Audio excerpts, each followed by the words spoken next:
I think this Deebo Samuel situation is very fascinating. So, if you haven't heard, Deebo Samuel has requested a trade from the 49ers, and he has, it's at least been speculated, and a lot of people feel as though a big reason why he wants to be traded is he doesn't want to be this wide back position of a halfback and a wide receiver at once. He'd rather just be a wide receiver. And once that has come out, people immediately have rushed to the point of, well, aren't you losing a lot of your value in doing that? And there's some logic to believe that. I mean, he was really good as a wide receiver and halfback, so if he's now just a wide receiver, there's inherent value you're losing. It's similar to how Shohei Ohtani, is a great hitter and great pitcher, and that's a lot of where his value comes from, but if he stopped pitching and was only a hitter, he wouldn't be as valuable. Well, there's a little difference to that. So first, I mean, yes, he was very valuable as a halfback and wide receiver. There's no denying that. Right here, this is his PFF grade. So he was the 5th best receiver according to them last year and the 7th best halfback. So right off the bat, okay, yeah, he was good at both. That's not up for debate. But here is what is up for debate, and I think this is where things get very fascinating, is this is not the only way we've seen Deebo Samuel as this wide back position. We have seen Deebo Samuel as just a pure wide receiver, or even a wide receiver who would get the occasional carry. He only had 6 carries in the first 9 weeks, and how many of those were just like jet sweeps and things like that.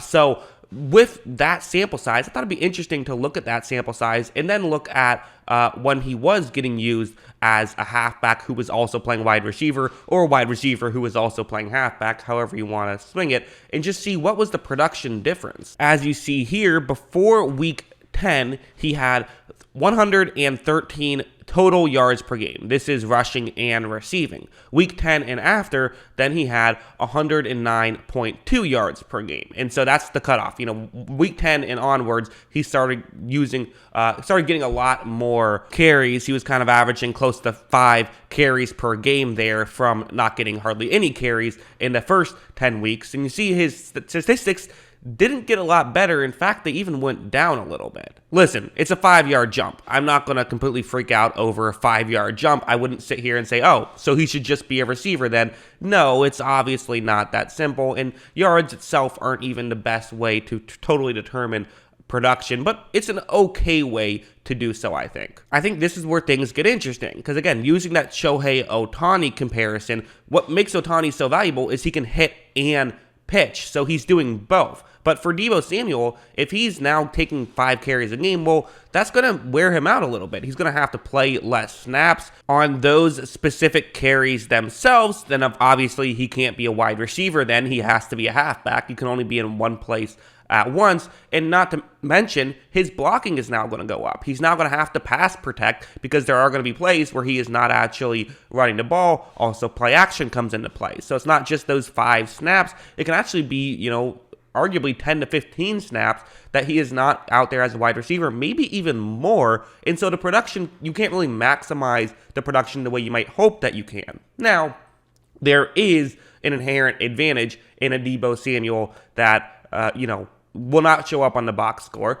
And what that advantage is that it just gives you versatility, where you can go out with 3 wide receivers and Deebo Samuel if you want. And then if it's a passing play, cool, you have 3 wide receivers out there. In fact, you could even put a 4th wide receiver out there, have Deebo Samuel go out wide. And if you want to go 5 wide, you can do that. And you don't have to have a halfback who's basically just running a setup route. You can have, with George Kittle out there as well, 5 legitimate passing options. And that's just an inherent added value that someone like Deebo Samuel gives you. Whereas, if you just put out those 4 receivers, well, then the opposing team would say, okay, let's get another corner in here, and they'd be able to match up okay. Now, how much value does that actually give you? I just don't know. I think that maybe us as fans probably overvalue that stuff a little bit because, it makes sense in our heads that should be really valuable. But NFL teams are smart, and they're pretty good at still being able to, adjust on the fly like that. But still, there is an inherent advantage. Regardless of how big it is,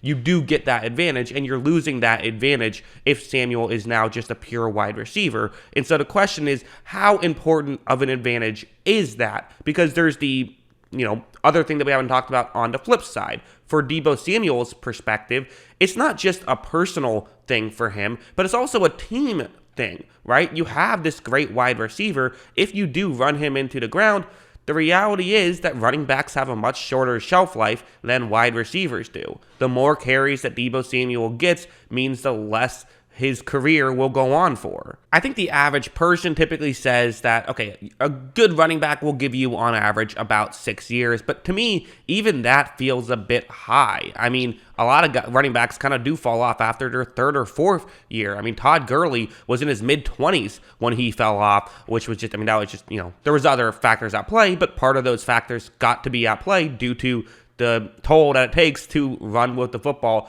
as a running back. It's a difficult position, and if you're trying to maximize the value of having a Deebo Samuel, it might make sense to put him as a pure receiver, especially when the production is similar and basically the same. So you're actually limiting his career by doing this. I also don't think this necessarily means you never have him run with the football. It's cool that he can do that. And in fact, I always bring up the fact that it seems like in Deebo Samuel's draft class, he was actually not the guy that they drafted to be able to run and catch. Jalen Hurd, who was also drafted in that draft class, who's unfortunately, his career has been really just hurt. He's been injured his entire career, which sucks, and I wonder if he'll ever be the guy that he was in college. But he was kind of the guy who was a guy who legitimately would run as a halfback in college and like have full games as a halfback, but then also be a receiver. I think the 49ers originally drafted Hurd to be that guy, and it just turned out that they got a different guy who has the same skill set in that draft class in Samuel, who they drafted earlier primarily to be a receiver, and just found out he could run really well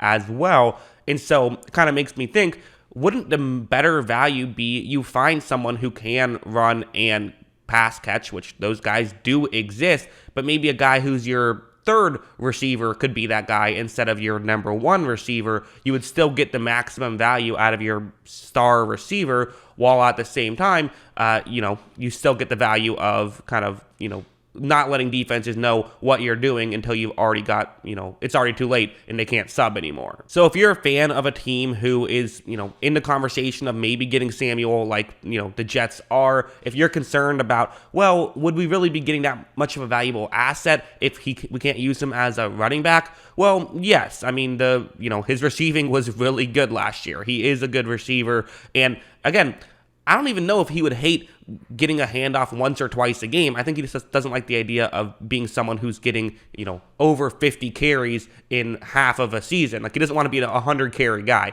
That's just not something that he feels confident in. And maybe that's not even it. Maybe he just wants to get paid and then he'll be used however he wants. Because, we don't know. Only Deebo Samuel knows at the end of the day. But I just wanted to kind of clear up the, talk about this entire situation, because it's a fascinating situation. We don't see this much in the NFL or in any sport, really. So whenever there's a unique scenario, I want to touch on it, give my thoughts. So that's what I think about all of this interesting stuff. What do you guys think? Let me know in the comments below. Always love hearing from you. And of course, as always, thanks for watching.